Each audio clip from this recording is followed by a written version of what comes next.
Just very briefly, it's the 6.5 Sacco S20 Hunter in Creedmoor, 6.5 Creedmoor. It's the Swarovski Z6i scope, so the ideal bit of kit to be doing this with. So we're going out for Roe tonight, so it should be just the tool for the job. Bino harness from Swed Team. Really good bit of kit, love this. I spent a lot of years without a bino harness and I shouldn't have, so if you haven't got one, get one. In here we've got obviously the Swarovski binoculars as well, and we've got the Carles thermal which is going to be coming out as well, so that's going to pick out any heat signatures that we can see that's in cover. As we go around, if we get the opportunity, I'll talk you through some other stuff, some of the techniques of stalking, some of the different kit, but again we'll probably have to be a bit quiet if we're going to give ourselves the best chance of a buck tonight.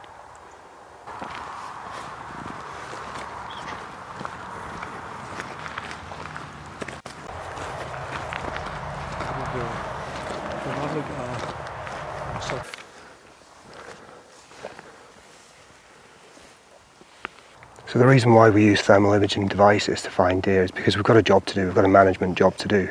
So the deer will damage the trees, they'll, if there's enough of them, they'll eat quite a lot of grass, which is essentially a crop. So because it's a management technique really, this helps us find them just much more quickly than normal binoculars.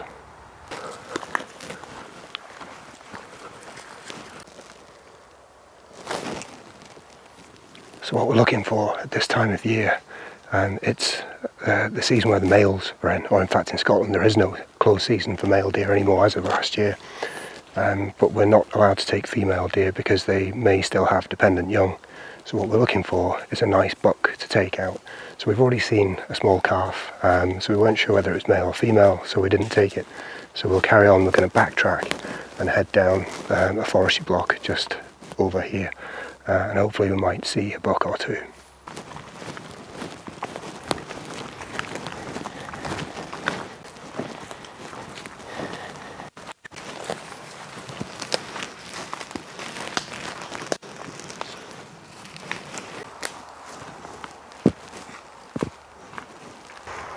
You might have noticed I'm stalking with Alan. Now this is Alan's ground, and to get the best out of any ground you need somebody who knows the ground inside out, and they know the deer behaviour on that ground as well. Now I've stalked here before, I've shot 2 deer just on this plain that we're going to come to shortly, so I know this part relatively well, but this guy inside out, honestly. So one of the biggest tips I can give you is bring an expert into the field with you.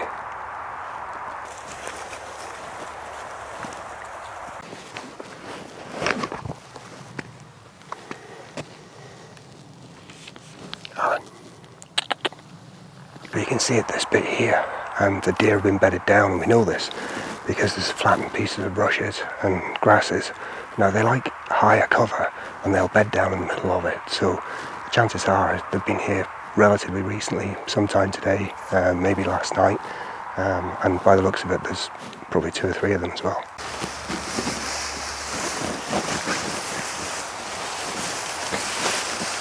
A favoured delicacy. So wherever you find apples, wherever you find fruit, and there's bits where we've seen them lying down, and you might have seen the brambles as well. So anything like this, or any places you find things like this, you'll find deer. We must be getting close. We've already seen the dog indicate, and it gives a clear indication. Wind sensing, it can smell where they've been bedding down, and just from experience as well, we normally pick them up over here. If that's a bum or not. So I thought I'd just seen the back end of a deer. Usually it's white, and it's pretty much a giveaway, but Alan let me sort of ponder on it for a little while, and he knew that it was a white electric fence sign that was nailed to the fence, so he's kind of leading me up the garden path a bit.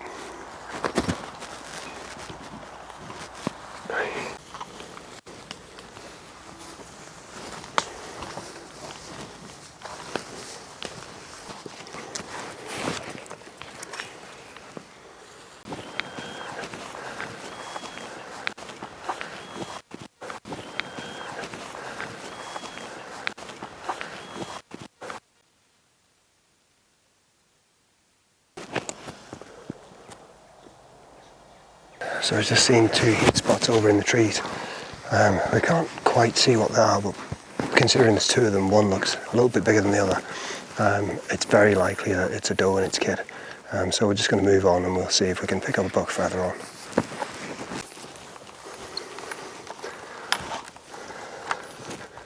Where is he?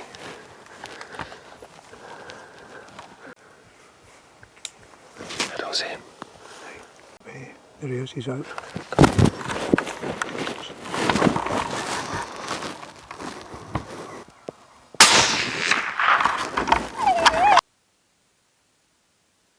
The dog's excited. It went down. It went down, beautiful. So we've just come to round the top of this wood here, and we're specifically after roe deer, but I can't stress how important it is to try to keep on top of fox levels as well. There's a farm behind me who have chickens, they've got livestock. Foxes are well known for taking lambs in the spring as well, so we need to keep this the population suppressed. So we just came around the corner, both Al and I pinged a fox up against the fence, had no idea we were here. So it's deer out the window in that scenario, fox comes first. So thankfully we managed to get the fox. It's probably about 150, 170 metres, I'll range it now, but it's a good result. I'd give up any deer for a fox when it's helping farmers out. Lovely. Very nice. Well done, Jake. Well done. That's good. We've got some good sky. Good girl. That's it. We've got some wild. We've got some free-range chickens here, so we need any foxes shot. These are serious predators for free-range chickens. So well done. Thank you. Pleasure, Michael. Genuinely my pleasure. I love shooting foxes, and I know. Well, it's not the love of life I like taking. It's the fact that these need to be controlled. This is a beautiful creature. This is a beautiful creature. I am impressed by them, but we still have to manage them, particularly on certain properties. It's my favourite animal. Genuinely, I love them. But it's always nice to see one less carrying a sheep away. Yep. This is a young fox, young female. It's this year's cub, so it's still learning to hunt. You can see the needle sharp teeth that are just unbelievable. These are sharp as a cat's teeth, which are very different from a dog's teeth. A dog's teeth are quite blunt, but these are incredibly sharp. This is an incredibly efficient predator, but we have to manage them, even though they are beautiful. We've just put the fox into the long grass. We're going to call this green burial. Nature will take this fox carcass very quickly. At this time of year we've got flies, we've got some of the raptors, we've got buzzards, we've got red kites round here. They may take this carcass. Flies will take it and dispose of this carcass. This carcass will be no more than bones within a few weeks. So we're just going to cover it gently with grass so it's out of sight. But the flies will find that and dispose of that carcass.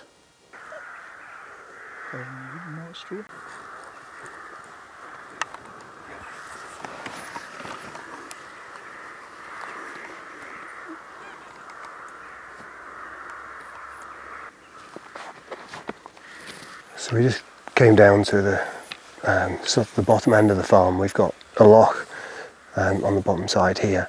It was just really on last light for deer, really.